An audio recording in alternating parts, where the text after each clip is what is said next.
Namaste, everyone. Michele Granberg here. Welcome to another episode of Positive Energy. We've got enlightening television for your evolving soul.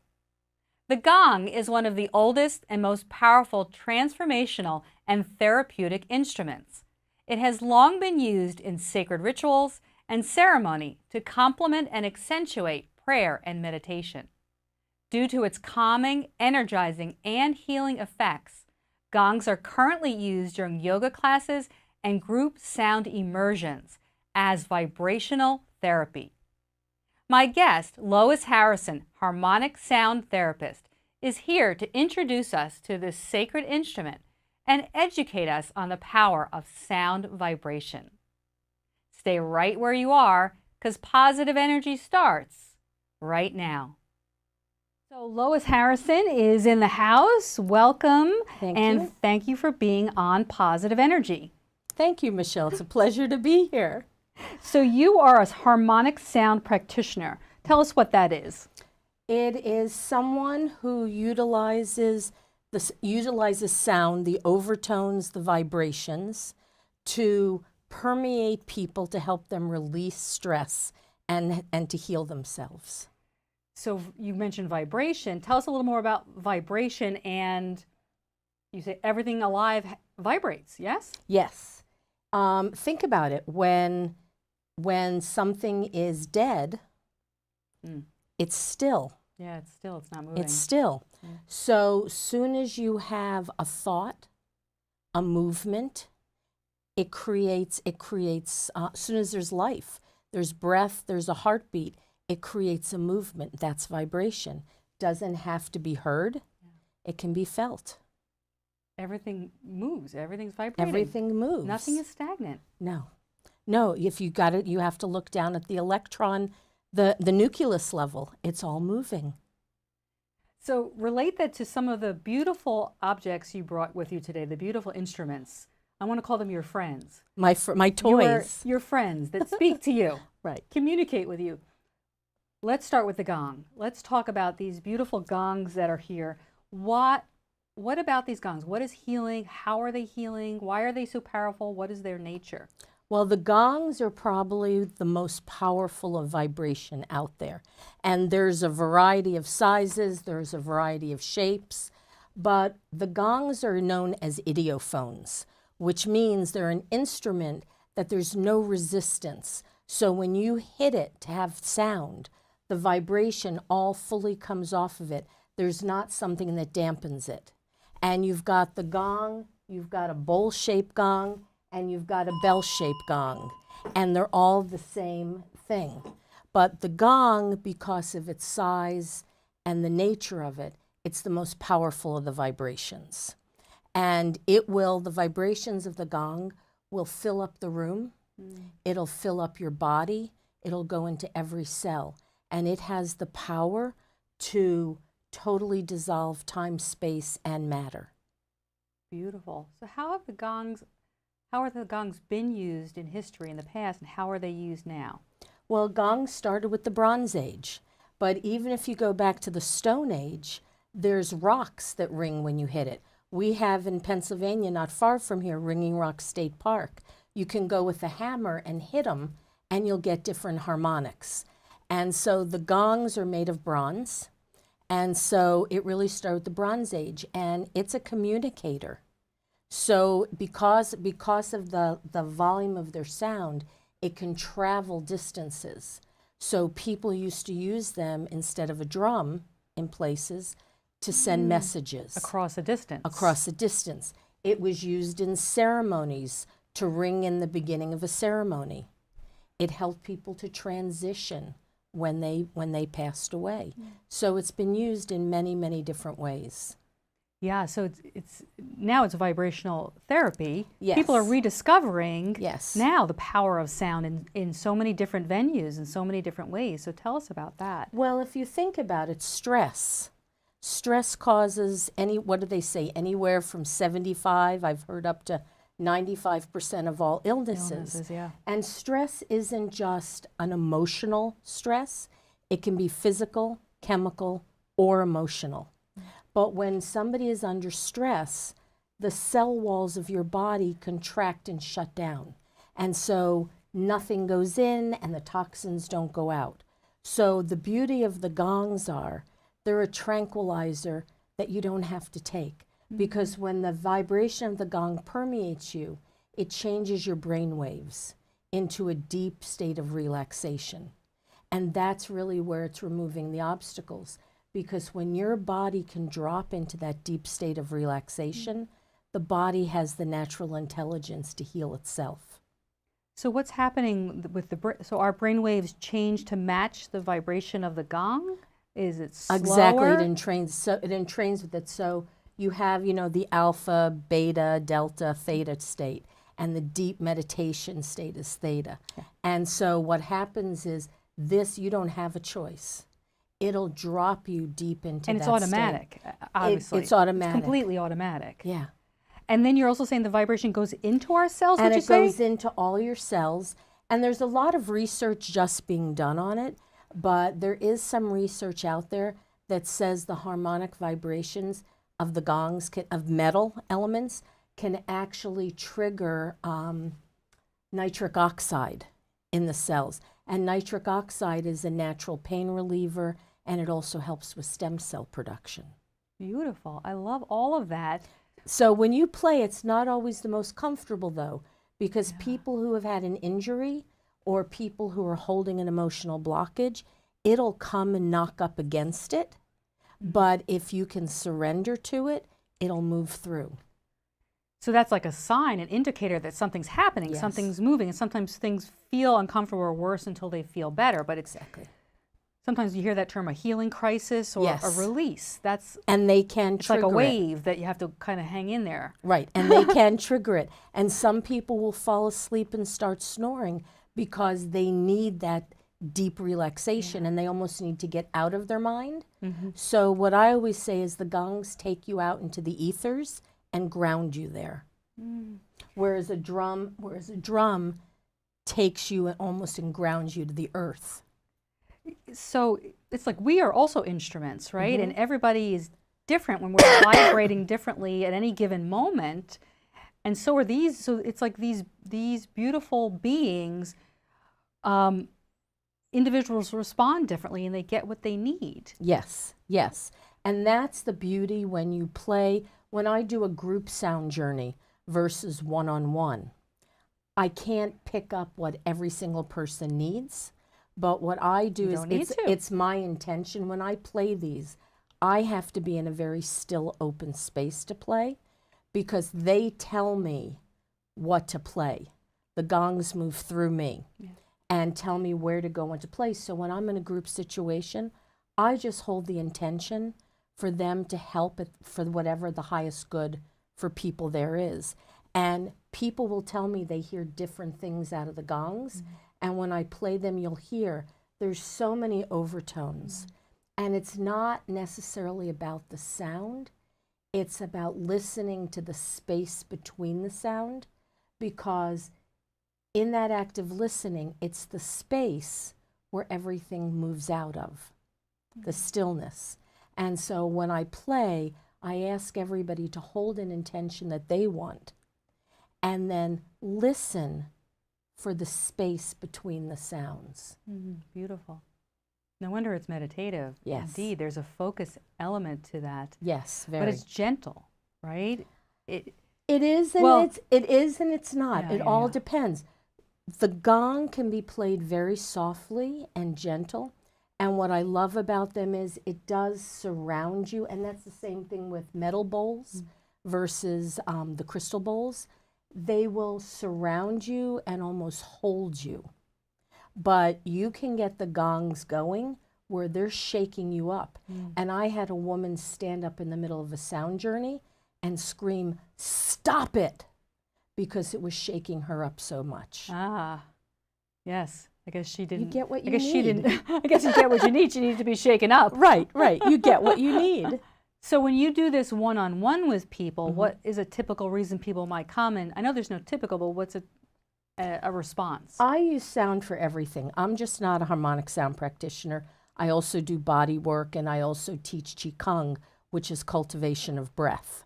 And so an athlete comes to me and they're very inflamed, but they have a knot, I might take a bowl and put the bowl on the body or a tuning fork, and the vibration just relaxes it so I can go in. And if somebody has that mental loop, I call it, stuck on the mouse little wheel, and they can't get their mind out of something, the gong and the bowls, they can relax you and take you into no mind, where we can repattern the thoughts and let it go. And I use the breath work and the awareness of people with the sound to feel like the vibrations coming in and breaking up whatever they need to do. And like I said before, once somebody's totally relaxed, the body has the natural intelligence to heal themselves. So let's experience that a little bit. Just demonstrate some and talk a little bit about what you have here. Okay, well, when I do a sound journey, something I also do, you have to match where the person is. So if somebody's coming in very agitated, okay, if I start out by just going, that's going to annoy them because that's not where they are. Right. So I might start with bells, and I might come in. Yeah, because that's a little jumpier. It's a little more active, a little more energized. Exactly. It's more energized and it's jumpy. Yeah. And then once I'm there, and I might even do it with a rattle. Because a rattle will break up that agitation that's binding. You really have to know your instruments. You have to know. Yeah. It's the voices. And so once I break that up, then I start moving. So I might come then to a gong, little higher pitched, a little more irritating, and then move.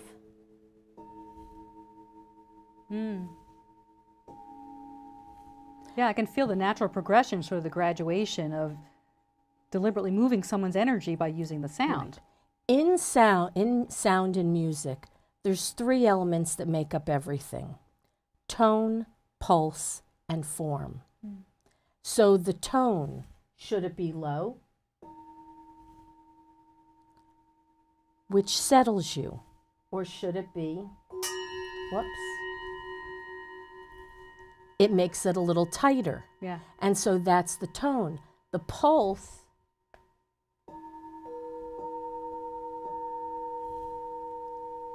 it still keeps an edge, but if I slow it down. So the pulse is like the rate? The beat, yeah. The beat between the beats. Beat.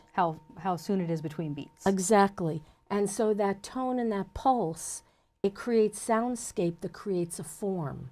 When I started as a flute player when I was 12 years old. I was just going to ask you, you were a musician prior to this. I started as a silver flute player when I was 12, and I don't know if you play an instrument, but a lot of people that play an instrument, for yourself, you'll play it. And I used to start out, if I was really down, I would start out and play really mellow, slow music, and then I'd work my way up to something more upbeat, and I would move my emotions with it. So it's the same thing that I do now in creating a soundscape. Is I try to move people's emotions from where they are to a deep relaxation, or you try to get them to a point sometimes where they're so tense, but they're scared to jump, and then you back down, and then you take them again, and once they feel comfortable with it, you can take them to that edge and push them over. Yeah. So it depends on their intention as well. And you're also intuitively feeling where they may not even realize they want to go, but the goal is to leave them better off.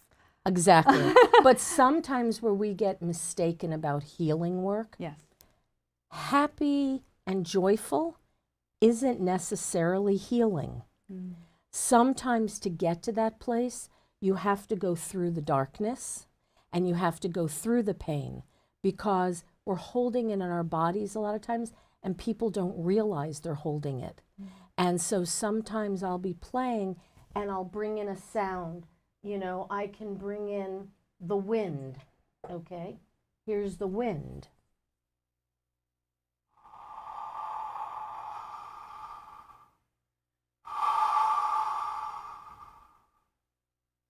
And that might remind somebody, oh, I don't want to miss the table. That might remind somebody of that stormy night that something happened. And so it'll bring back a memory, and that'll push them over, and they'll release it. And it brings it up out of your unconscious. And once something's up out of the unconscious, you can face it and you can release it. Yeah, people put so much energy into avoiding uncomfortableness and what is labeled as negative emotion or bad emotion, when in fact that's simply information. Right. It's information about something you didn't know, maybe that was going on inside of you. And the point is, that's temporary. Unless you stuff it back down, you want to move through it to the other side. And these are ways that invite that to happen. Exactly. Along with the wisdom of your body. In a safe environment. So I just keep reminding people, the past no longer exists. The future never comes. You have to be where you are right now. And I say to them, right now you're okay. So we're just going to revisit whatever memories the sound and the gongs bring up.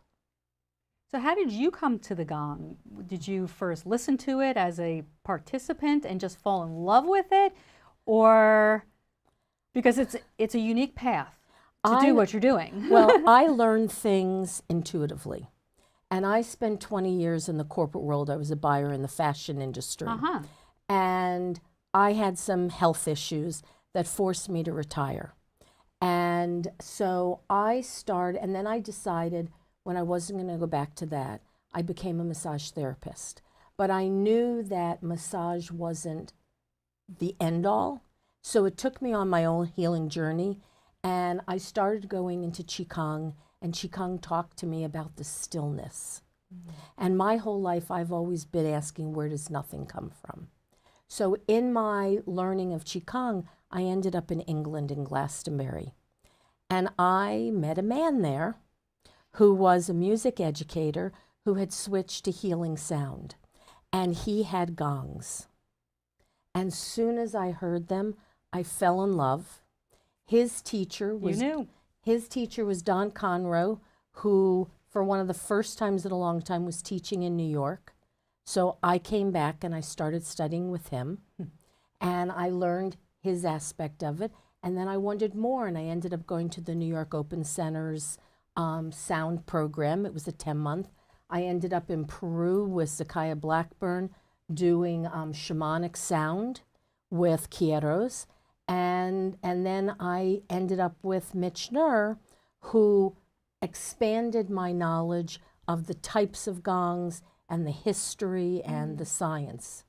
Very, very nice. It's a journey. You had a journey of your own. It's a journey. But one of those things that makes you realize there's some blueprint that each of us come in with. Right. It's loose sometimes, right.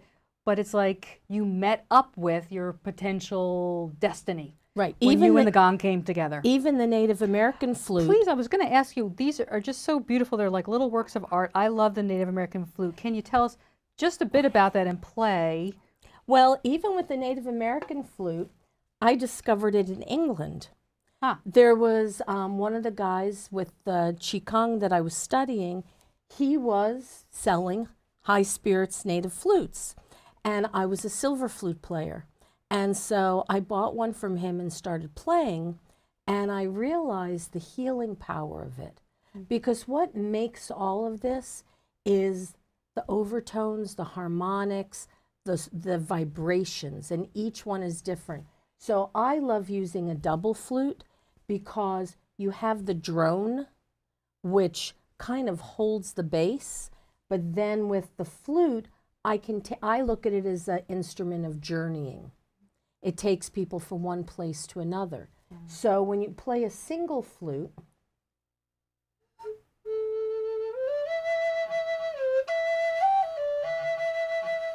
it It can take you on a journey, but when you add the drone,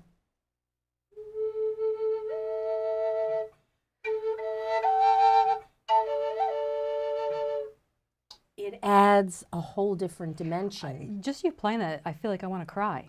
Yeah. I mean, it literally brings up like happy tears of emotion as you play that. And it's the overtones, you know, because how I look at things is out of stillness, like we said, everything alive vibrates. So as you have that stillness and life manifest out of it as a vibration, it's not just one vibration, it's a harmonics. So you can take something, and this is where you go back to tone, pulse, and form. I can take a flute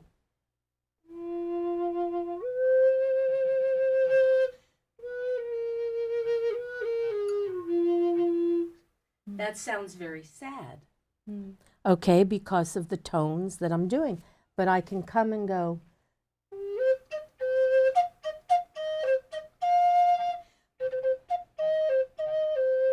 and you want to go skipping through the flowers. I just want to go, that was exactly what I was thinking. I feel like you're the Pied Piper of my emotions. Right.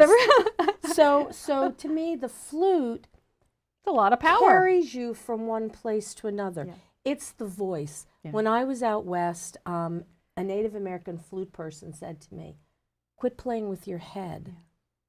Tell me from your heart a story. And don't think of words, but play the emotion.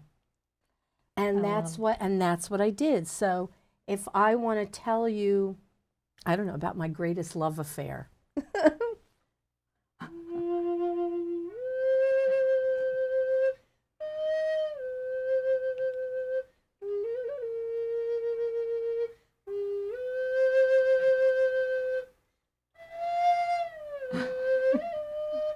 You see what I'm saying?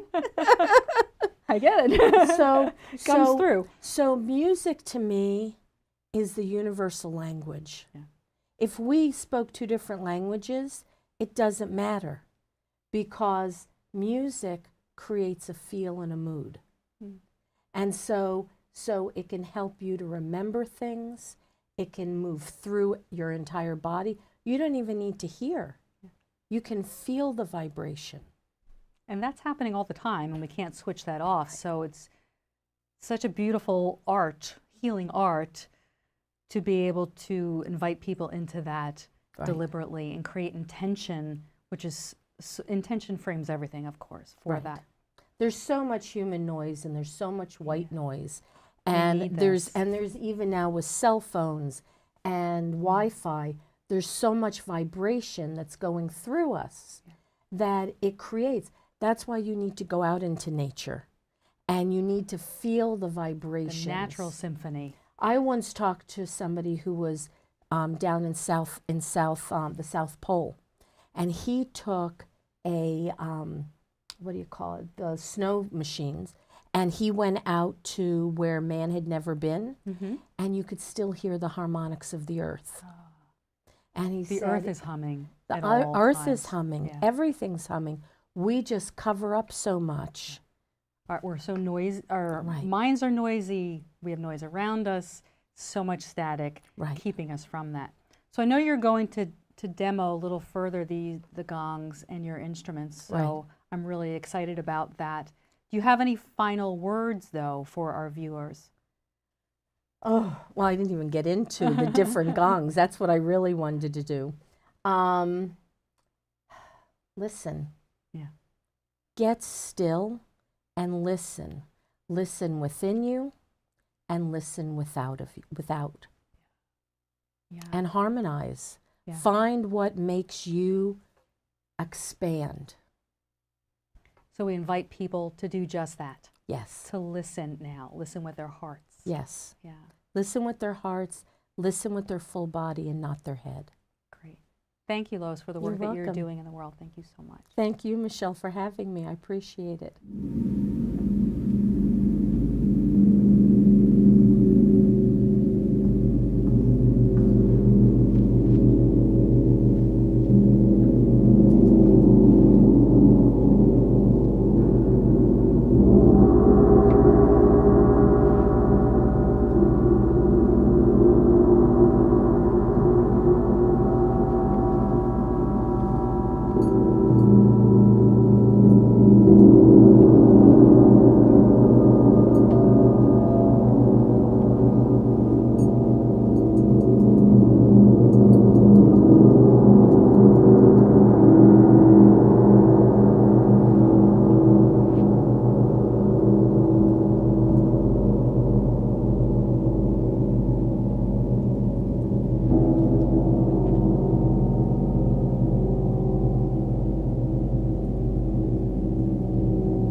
Well, we're wrapping up another enlightening show. I'd like to end with a quote from author Brené Brown. Love is not something we give or get. It is something that we nurture and grow. A connection that can only be cultivated between people when it exists within each one of them. We can only love others as much as we love ourselves. End quote. Make love your first priority. Thank you, Monday Morning Flowers, for the beautiful floral arrangement. Thank you for watching. Please visit michellegranberg.com and join us next time on Positive Energy.